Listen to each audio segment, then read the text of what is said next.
¿Se imaginan ustedes un país completo en donde no hay agua?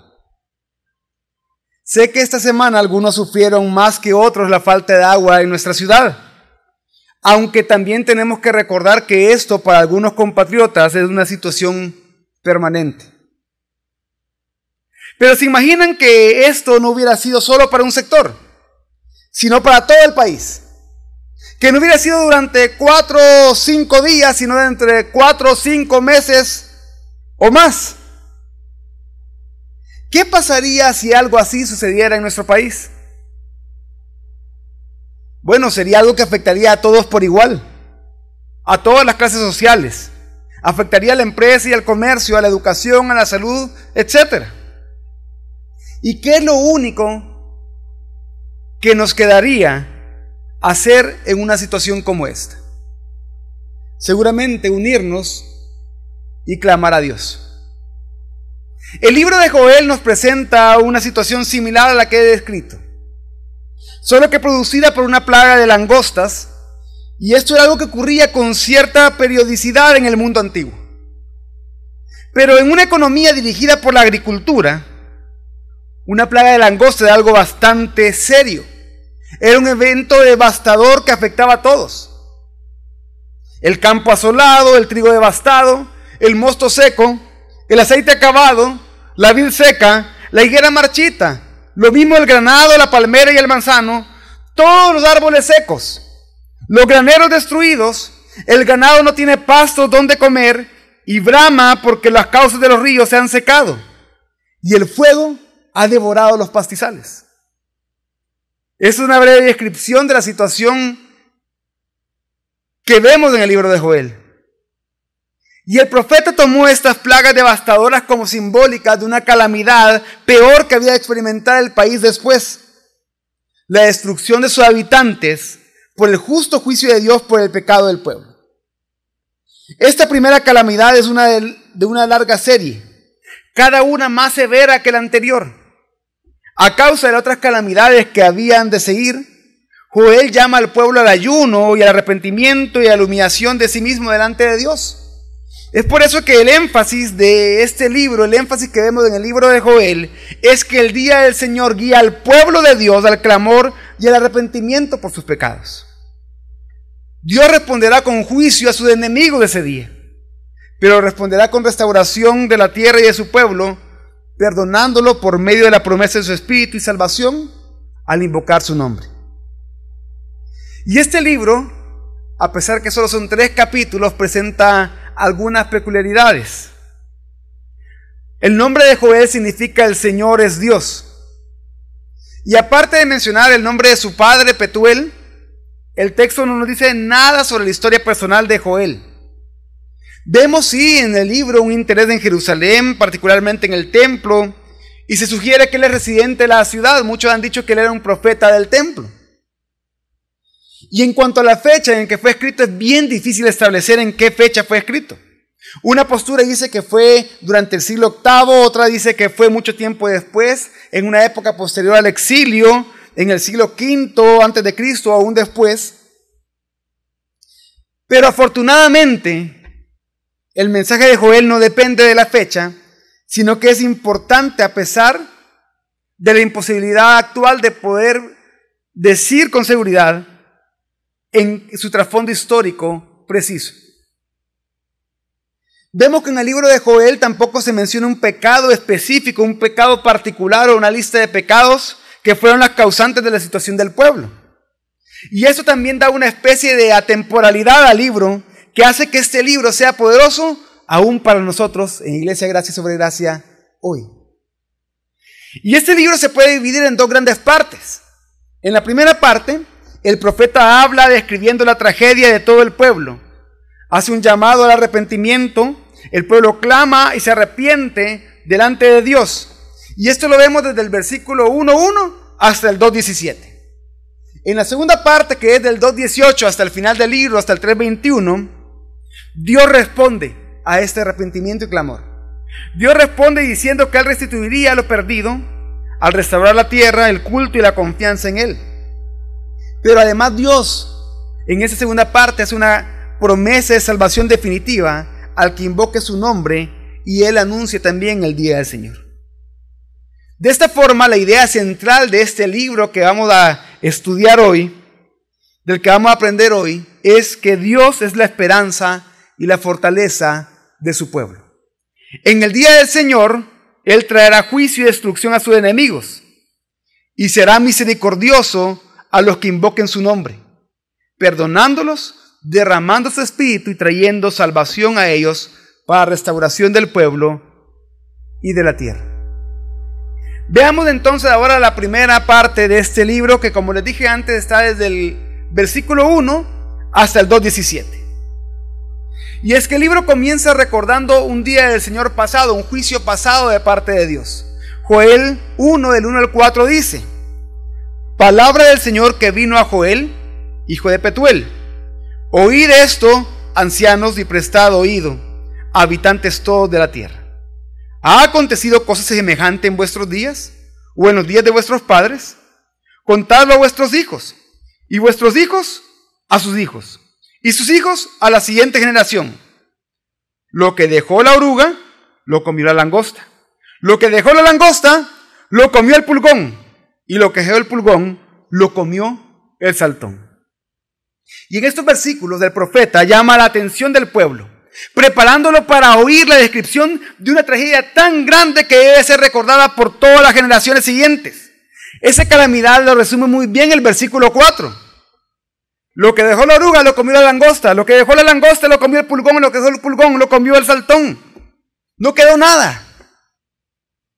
Y luego de esto, el profeta pasa lista a 4 sectores de la sociedad bien definidos en orden jerárquico, todos afectados por esta gran calamidad, comenzando por los bebedores de vino en el versículo 5 al 7.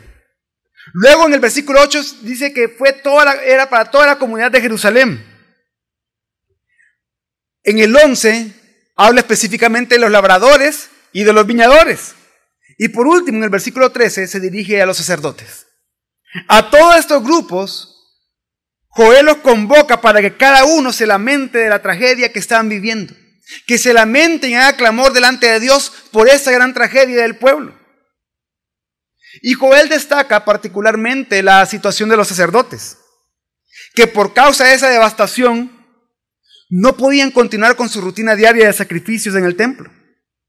Y es que era tal la tragedia que no había que ofrendar. No había que ofrendar. ¿Qué ganado se iba a ofrendar si el ganado se estaba muriendo de hambre y de sed? No había que ofrendar en el templo. Se ve entonces aquí la severidad del juicio de Dios, en que Dios mismo ha cortado los medios de acceso a su presencia.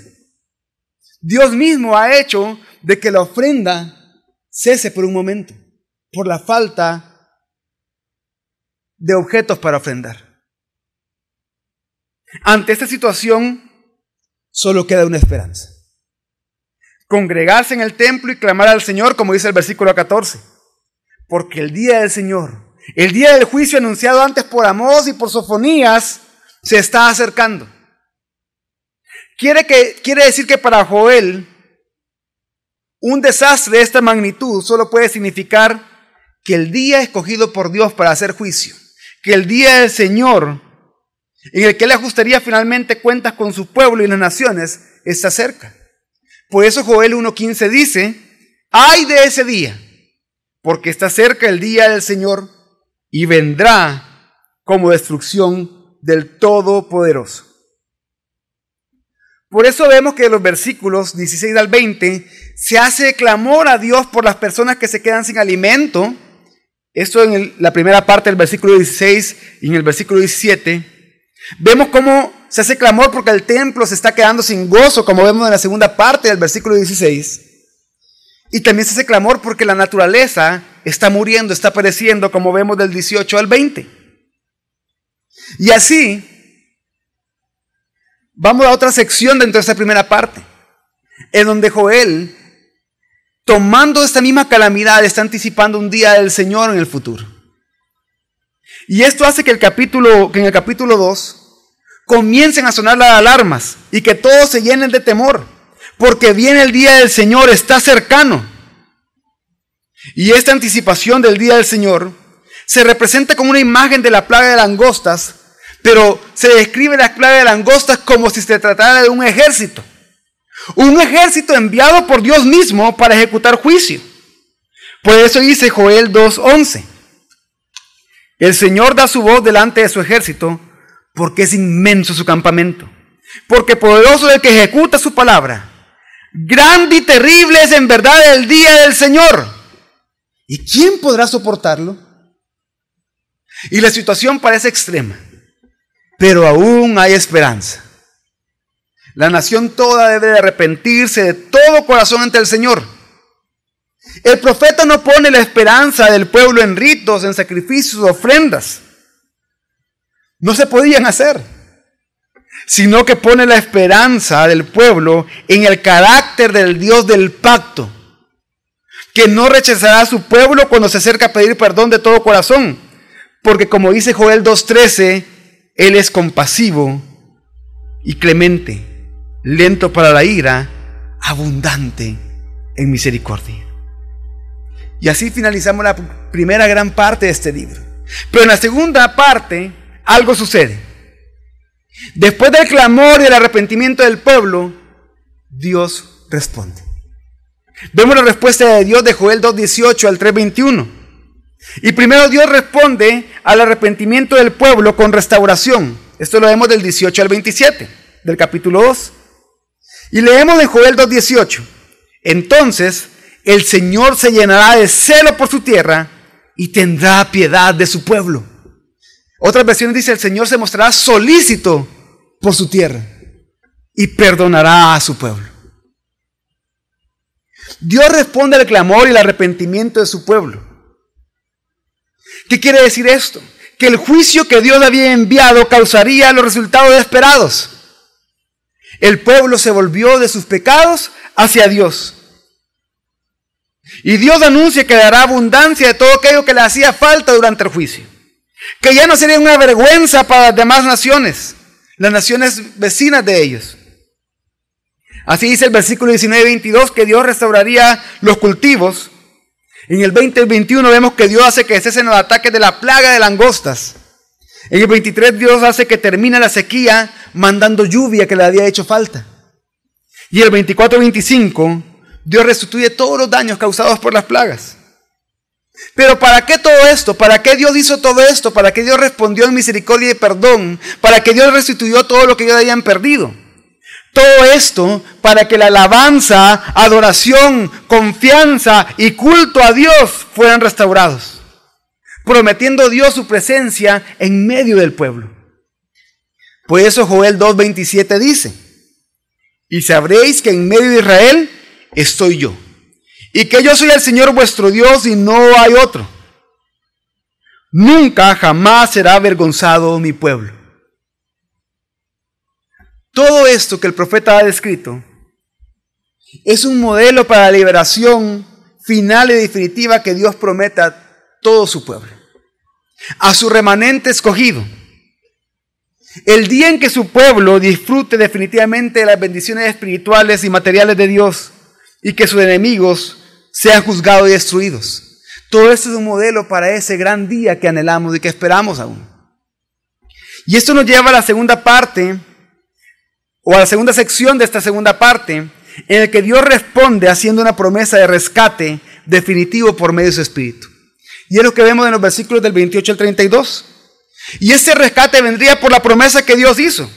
Joel 2, 28 al 32 dice, y sucederá que después de esto derramaré mi espíritu sobre toda carne, y vuestros hijos y vuestras hijas profetizarán, vuestros ancianos soñarán sueños, vuestros jóvenes verán visiones, y aún sobre los siervos y las siervas derramaré mi espíritu en esos días. Y haré que prodigios en el cielo y en la tierra, sangre, fuego y columnas de humo. El sol se convertirá en tinieblas y la luna en sangre, antes que venga el día del Señor grande y terrible. Y sucederá que todo aquel que invoque el nombre del Señor será salvo. Porque en el monte Sión y en Jerusalén habrá salvación. Como ha dicho el Señor, y entre los sobrevivientes estarán los que el Señor llame. Dios estaba prometiendo, el Dios del pacto le estaba prometiendo a ellos que para liberarlos definitivamente daría su espíritu a todos. No solo sobre algunos privilegiados, sino sobre todo el pueblo, incluyendo los muy ancianos que a veces eran olvidados, los jóvenes que en ocasiones eran tenidos en poco, sobre hombres pero también sobre mujeres, sobre esclavos y esclavas también. Iba a derramar su espíritu sobre todo aquel que invocara el nombre del Señor, sin excepción, sobre todo aquel que invocara el nombre del Señor. Y esto recuerda las palabras de Moisés que, si ustedes recuerdan en el libro de Números, luego que el Espíritu posara sobre 70 ancianos y que ellos comenzaron a profetizar, el Espíritu también posó sobre 2 más en el campamento, que no estaban dentro de esos 70. Y entonces, personas que vieron que esos 2 también estaban profetizando, llegan donde Moisés corriendo y dicen: Moisés, tenés que detener esto. Y Moisés respondió lo siguiente en Número 11:29. Ojalá todo el pueblo del Señor fuera profeta, que el Señor pusiera su espíritu sobre ellos. Acá el Señor está prometiendo eso. Todo el pueblo de Dios, todos los que invoquen su nombre, profetizarían. Todos.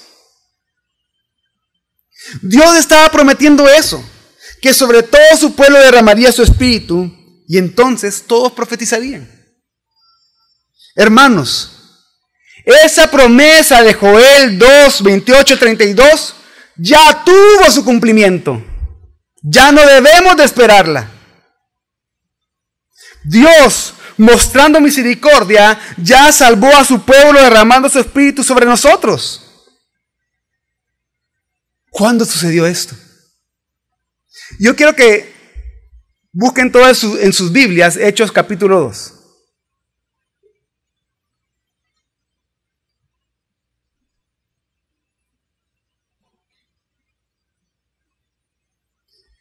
Busquen todo en su Biblia de Hechos 2.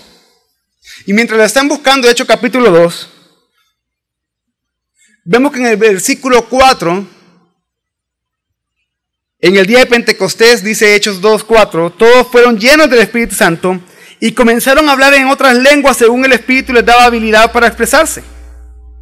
Pero después de eso, vemos ahí también en el capítulo 2 de Hechos, de que algunos se burlaban diciendo que estaban borrachos. Al ver a todos hablando en lenguas distintas, en idiomas distintos, decían: están borrachos. Entonces Pedro, al oír esas acusaciones, junto a los 11 se pone en pie y comienza a predicar citando continuamente el Antiguo Testamento y explicando cómo esos pasajes del Antiguo Testamento que él citaría se cumplieron en Jesús. Entonces, ahora busquen Hechos 2, 14 en adelante.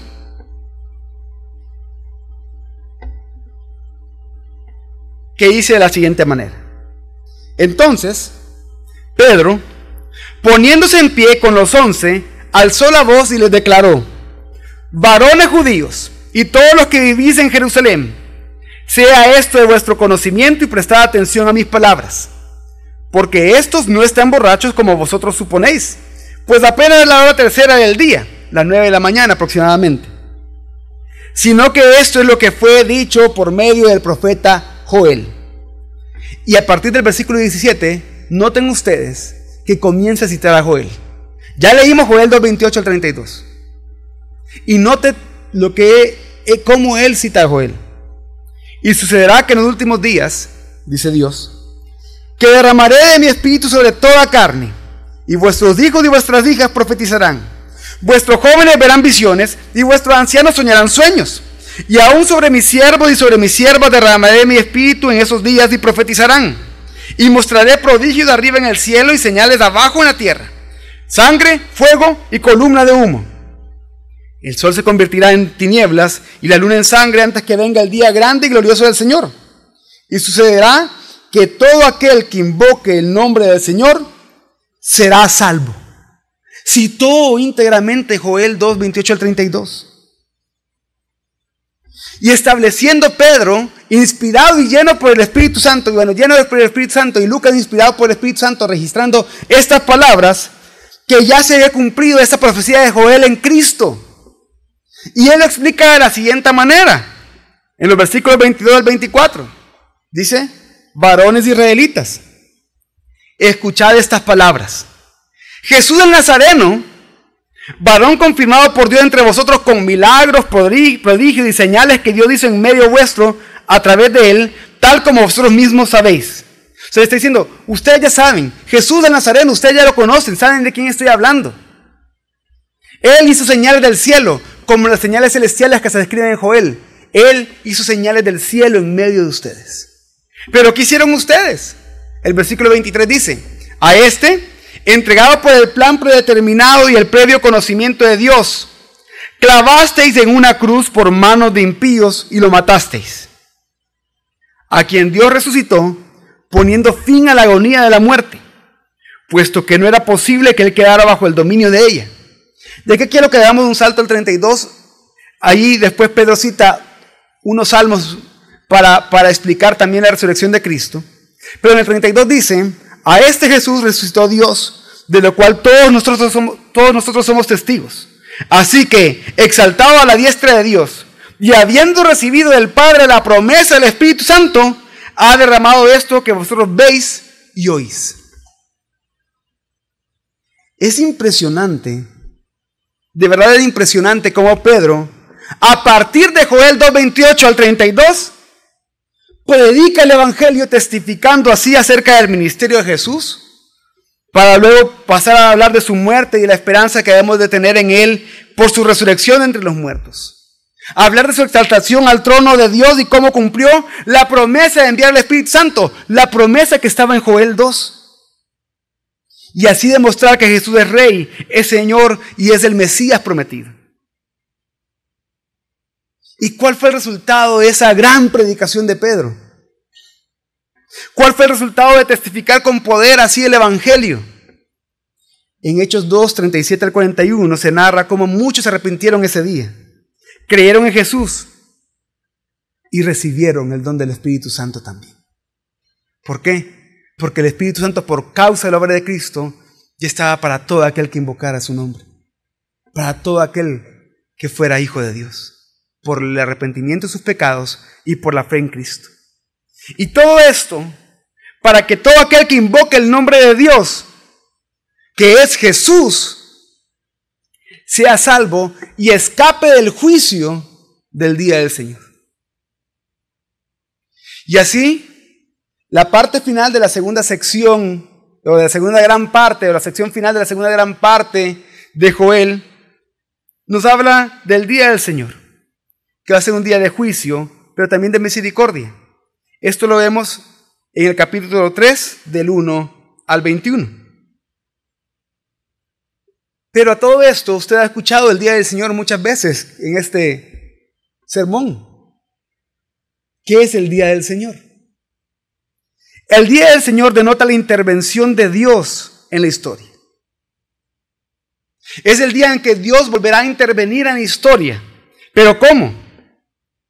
En un juicio definitivo, condenando a los pecadores eternamente y trayendo salvación plena a los justos. Ese terrible día del juicio sobre las naciones será también un día en que Dios va a mostrar compasión y misericordia a aquellos de su pueblo que estaban arrepentidos y que clamaban el nombre del Señor. Ese es un día de juicio que estaba siendo esperado desde el Antiguo Testamento. El día en que Dios a los injustos completamente los destruiría, los condenaría completamente. Pero a los justos heredarían el reino. Así, en Joel 3, 1 al 17, se anuncia el juicio definitivo contra los enemigos de Dios, describiendo en el juicio las acciones que estas naciones enemigas hicieron en contra del pueblo de Dios, y describiendo cómo Dios iba a vindicar y liberar a su pueblo. Y cómo Dios entonces también a esos enemigos que hicieron estas acciones contra su pueblo, los condenaría finalmente. Cosechando con la hoz. Y habla ahí de la hoz, que la miel ya está madura y la hoz tiene que ser pasada. Hablando del juicio. Y pisándolos como uvas en el lagar. Impresionantemente estas dos imágenes de juicio, tanto el de la hoz como el de las uvas, se menciona en Apocalipsis 14 y Apocalipsis 19 respectivamente, como parte del juicio de Dios en la segunda venida de Cristo. ¿Y esto para qué? Para mostrar su ira sobre los enemigos. Para dejar claro que el Señor es, como dice Joel 3:16 en la segunda parte, el Señor es esperanza para su pueblo y fortaleza para los hijos de Israel. Ya luego en los últimos versículos, en Joel 3:18 al 21, encontramos que la realidad en la que vivía el pueblo al principio del libro, esa tragedia que estaba viviendo, se revirtió. Por el arrepentimiento y confianza en Dios, Dios restaura a su pueblo. Dios restaura la tierra y pone figuras de un mejor templo. Figuras de una mejor tierra. Figuras de una mejor creación. Figuras de una nueva creación. Entonces la pregunta que queda por responder ahora es, ¿cuál es el mensaje del libro de Joel para nosotros hoy? ¿Cuál es el mensaje del libro de Joel para su vida, usted que está aquí congregado hoy con nosotros? ¿Qué Dios le quiere hablar a usted por medio de este hermoso libro? El mensaje del libro de Joel para nosotros hoy es el siguiente. En nuestra lucha contra el pecado, Dios es nuestra esperanza y fortaleza. En Cristo nos perdonó y salvó. Y ahora habita en nosotros por medio de su Espíritu, para que podamos perseverar, arrepintiéndonos diariamente de nuestros pecados, mientras somos conformados a la imagen de Cristo, esperando su regreso. El día que seremos restaurados plenamente y sus enemigos, entre ellos Satanás, el pecado y la muerte, serán destruidos completamente. Y este mensaje tiene grandes implicaciones para nosotros que estamos acá hoy. En primer lugar, me quiero dirigir a aquellos que están aquí hoy, pero que aún no creen en Jesús como Dios, como Señor, como Salvador. Una de las cosas que hace el libro de Joel es que insta a las personas para que entreguen sinceramente y completamente sus corazones a Dios mientras hay tiempo. Antes que llegue el día del Señor, entreguen sus corazones a Dios. Incluso cuando Pedro cita la profecía de Joel en su predicación, dice que todas esas cosas pasarían antes del día del Señor. Si creen en Jesús, arrepintiéndose y confesando sus pecados, van a ser perdonados. El día del Señor, el día en que Jesús regrese, será un día de juicio para los pecadores que no se han arrepentido, para los pecadores que no han puesto su confianza en Jesús. Será un día en que serán condenados eternamente. Pero aquellos que invoquen antes de ese día el nombre del Señor Jesús, recibirán misericordia, serán salvos. Respecto a esto también, Hechos 4:10 al 12 dice, este Jesús es la piedra desechada por vosotros los constructores, pero que ha venido a ser la piedra angular. Y en ningún otro hay salvación, porque no hay otro nombre bajo el cielo dado a los hombres en el cual podamos ser salvos. El único nombre que usted puede invocar hoy para ser salvo es el nombre de Jesús. Crea en Jesús, confiese sus pecados a Él hoy, crea que Él es Señor y Salvador de su vida. Hágalo antes que sea demasiado tarde. Como el apóstol Pablo también escribió en Romanos 10, citando también el libro de Joel. Pues la Escritura dice, todo el que cree en Él no será avergonzado. Porque no hay distinción entre judío y griego, pues el mismo Señor es Señor de todos, abundando en riquezas para todos los que lo invocan. Porque todo aquel que invoque el nombre del Señor será salvo. No importa qué ha hecho usted, no importa de dónde venga usted, no importa cuál sea su pasado, cuál sea su procedencia. Si usted invoca el nombre del Señor, será salvo. Y las riquezas de Cristo, las riquezas de Dios en Cristo, abundarán en usted. Y quiero que quede claro algo.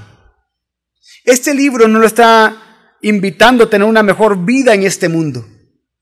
A decir, yo he sufrido tanto y Dios me tiene que restaurar todo lo vivido, todo lo sufrido en esta vida. No. Este libro es una invitación a arrepentirse. Este libro lo insta a pedir perdón a Dios para no ser destruido. Y la única manera de no ser destruido en el día del regreso de Cristo, en el día del Señor, es confiando en Jesucristo y así ser salvo de la ira de Dios que se mostrará en aquel día, en el día del Señor, en la segunda venida de Cristo. Pero también para aquellos que somos creyentes, por la gracia de Dios, este libro tiene grandes implicaciones para nosotros hoy. La primera implicación es que Dios es soberano, hermanos. Dios es soberano. Él puede usar diferentes situaciones para disciplinar a sus hijos y así guiarnos del arrepentimiento.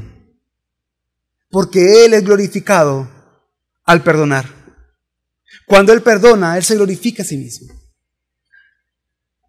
Y es que en Joel el juicio se ve como la disciplina de Dios sobre el pueblo por medio de las langostas para llevarlo al arrepentimiento. Ahora, Dios puede usar distintas situaciones de nuestra vida para llevarnos a confesar nuestros pecados y arrepentirnos de todo corazón delante de Él. Dios puede usar enfermedades, puede usar crisis económicas, crisis familiares, problemas laborales, etc. para llevarnos a arrepentirnos de nuestros pecados, a pedirle perdón a Él. Pero también es necesario aclarar en este punto que no todas estas cosas vienen por causa del pecado. Recuerden lo que hemos aprendido en el libro de Job. No necesariamente una crisis familiar o una enfermedad o una crisis económica va a venir por causa del pecado.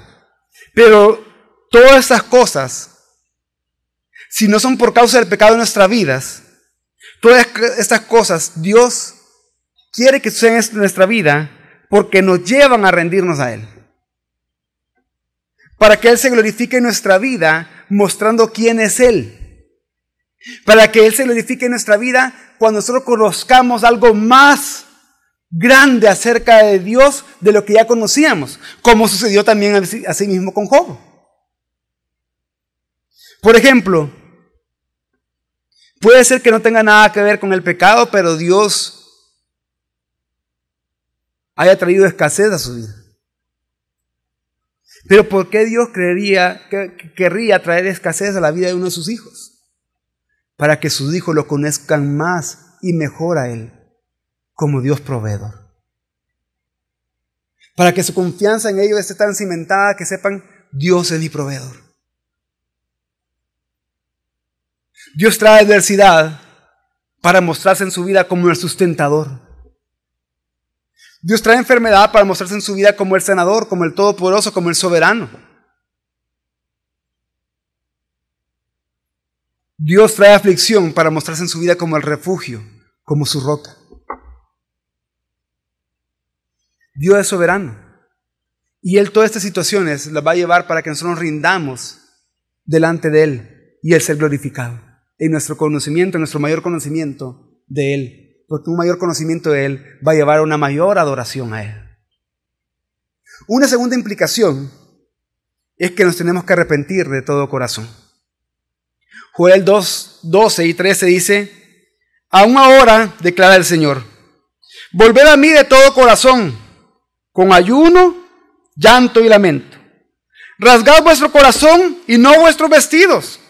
Volved ahora al Señor vuestro Dios, porque Él es compasivo y clemente, lento para la ira, abundante en misericordia y se arrepiente de infligir el mal.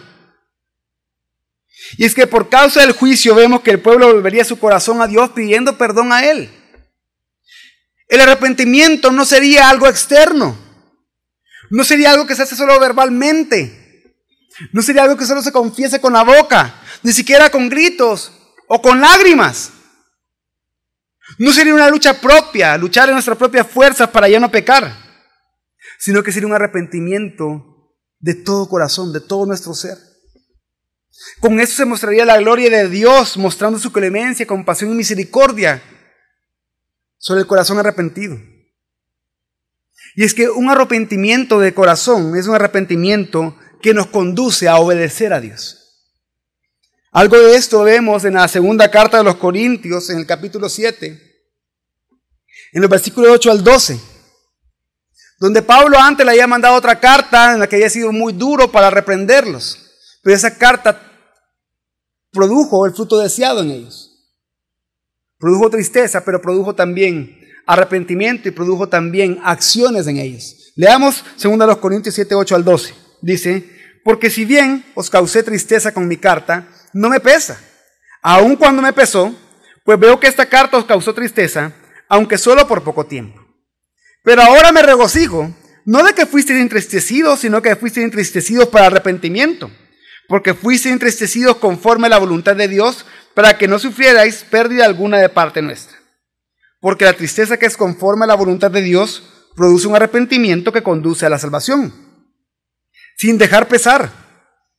Pero la tristeza del mundo produce muerte. Y aquí viene el fruto del arrepentimiento. Porque mirad, ¿qué solicitud ha producido en vosotros de esto? Esta tristeza piadosa. ¿Qué vindicación de vosotros mismos? ¿Qué indignación? ¿Qué temor? ¿Qué gran afecto? ¿Qué celo? ¿Qué castigo del mal? En todo habéis demostrado ser inocentes en el asunto. Así que, aunque os escribí, no fue por causa del que ofendió, ni por causa del ofendido, sino para que vuestra solicitud por nosotros se manifestara a vosotros delante de Dios.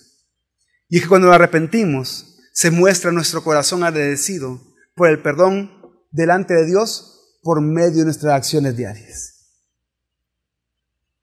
Una tercera implicación para nosotros hoy es: clame a Dios. Clame a Dios. Ore comunitariamente por arrepentimiento dentro de su iglesia local, en su iglesia local. Nuevamente, Joel 2, 15 al 17 dice: tocad trompeta en Sión, promulgad ayuno, convocad asamblea, reunid al pueblo, santificad la asamblea, congregad a los ancianos, reunid a los pequeños y a los niños de pecho. Salga el novio de su aposento y la novia de su alcoba. Entre el pórtico y el altar lloren los sacerdotes, ministros del Señor, y digan: perdona, oh Señor, a tu pueblo, y no entregues tu heredad al oprobio, a la burla entre las naciones. Porque, ¿qué han de decir entre los pueblos? ¿Dónde está tu Dios? Y es una implicación bastante grande para nosotros, porque nos invita o nos lleva a que todos juntos congregados oremos al Señor, derramando nuestro corazón a Él mientras confesamos nuestro pecado. Eso, como lo hacían ellos en ese entonces, debemos de hacerlo nosotros hoy, tanto individualmente como comunitariamente, el día que nos congregamos junto con nuestra iglesia local. Por eso es que, si usted se preguntaba: ¿y por qué siempre antes de la prédica hay una oración por los pecados, para confesar nuestros pecados, para pedir a Dios arrepentimiento? Porque es algo necesario para adorar a Dios en nuestra vida. Lo importante es con qué actitud esta oración que se hace antes de la prédica en cada culto dominical, con qué actitud lo hace usted. ¿Como un punto más dentro de la liturgia al que ya está acostumbrado, o como verdadera adoración a Dios?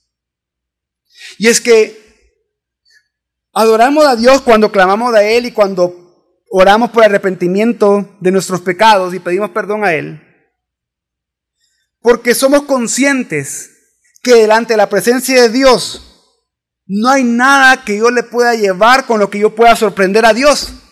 Dígame, ¿qué puedo hacer yo para sorprender a Dios, y de creador y dueño de todo? ¿Qué cosa puede salir de mi boca, de mi mente, que pueda sorprender a Dios, para que yo pueda congraciarme con Dios? Pero si yo llego rindiendo mi corazón, rindiendo mi pecado delante de Él, lo único que puedo llevarle de eso es mi pecado. Señor, he pecado contra ti otra vez. Trae arrepentimiento a mi vida, te pido perdón, no quiero volver a hacerlo.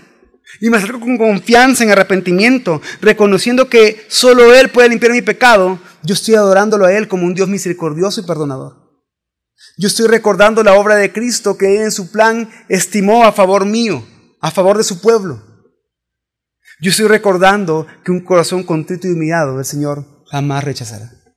Y eso adora a Dios. Una cuarta implicación de todo esto es: mantengamos la unidad en Cristo por medio del Espíritu Santo.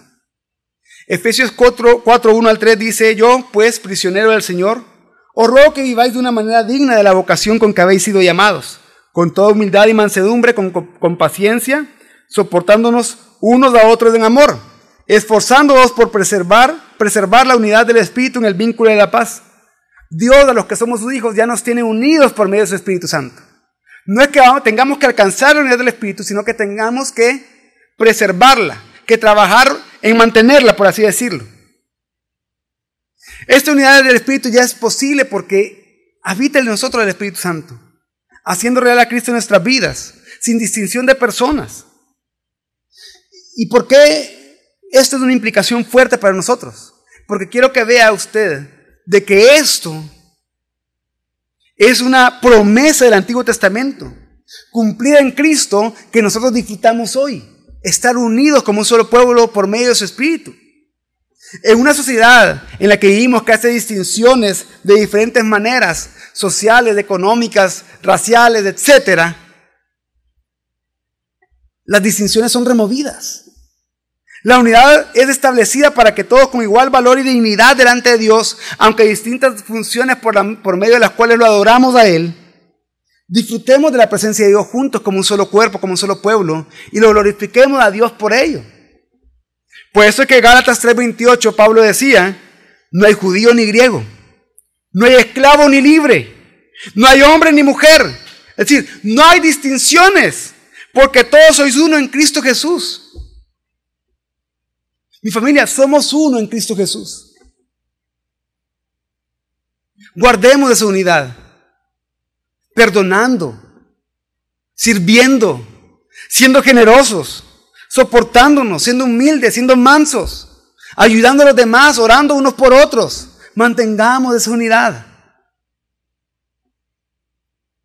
Si usted ha venido hoy aquí siendo cristiano pensando que usted está solo, sintiéndose solo, pues no está solo, está unido al cuerpo de Cristo por medio del Espíritu Santo. Mantenga su unidad acercándose al cuerpo también.